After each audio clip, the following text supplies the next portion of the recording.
वो सेंसस है animal husbandry की,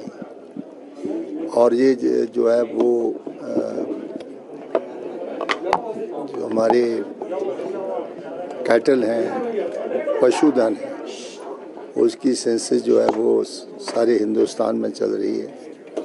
और इस संदर्भ में डायरेक्टर जनरल ऑफ इंडिया जो हमारे एनिमल हस्बेंड्री डिपार्टमेंट्स को देखते हैं और उनके सहयोगी यहाँ आए हैं, जिसका हमने शुभारम्भ जो है वो 1 सितंबर से शुरू करना है। और हमारे डायरेक्टर डॉक्टर प्रदीप बर्मन जी, कमल जी जो हमारे सेक्रेटरीज हैं, तो आज सारे नोडल ऑफिसर्स हमने यहाँ बुलाए हैं, और जो हम ट्रेनीज और ट्रेनिंग करने वाले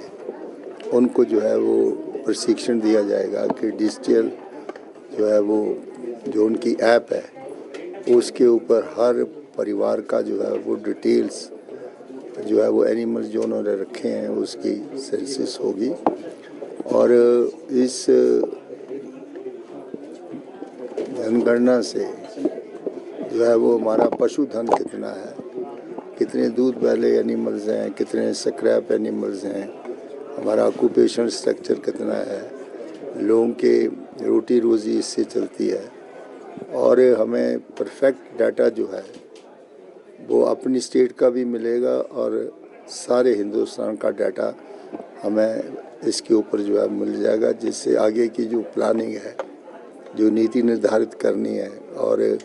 किस प्रकार से हम इस सेक्टर को जो है वो ज़्यादा बढ़ावा दे सकें, मिल्क यील्ड जो है कैसे बढ़ाई जा सके, मीट जो है वो कितना जो है वो हम पैदा कर सकें, और लोगों की जो हमारी आय है इस से हम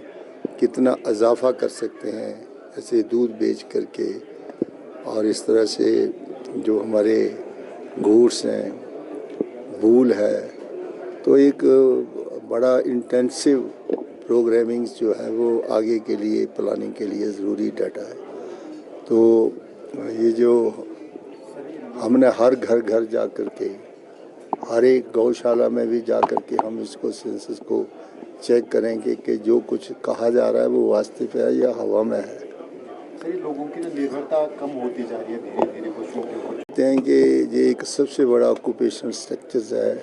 जिसमें हमारी रोटी रोज़ी चलती थी। अब ये एक नेगलेक्टेड सेक्टर बन गया है।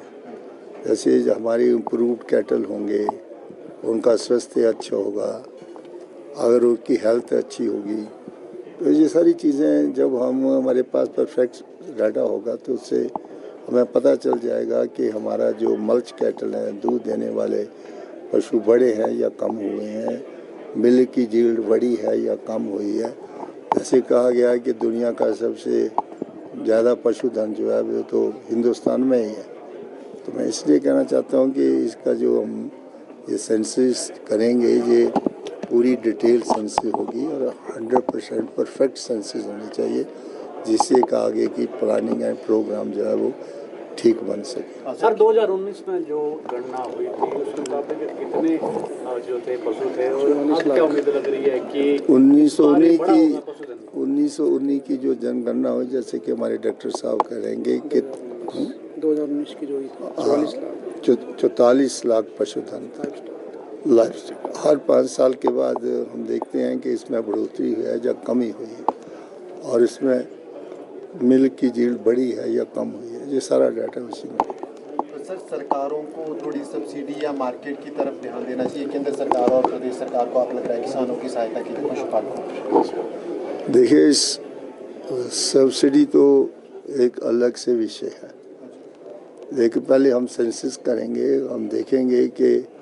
हमारा पशुधन जो है वो बढ़ा है या कम हुआ है। फिर हम देखेंगे कि हमारा पशुधन इम्प्रूव्ड हुआ है पहले से या भी पुराना है, उसमें सारी चीज़ें उसमें सेंसस में आएगी, और उसी के आधार के ऊपर आगे का कार्यक्रम जो है वो चलेगा। Thank you. देश दुनिया की हर खबर सबसे पहले देखने के लिए फॉलो करें Dainik Savera TV, YouTube, Facebook, Instagram, X और व्हाट्सएप चैनल पर।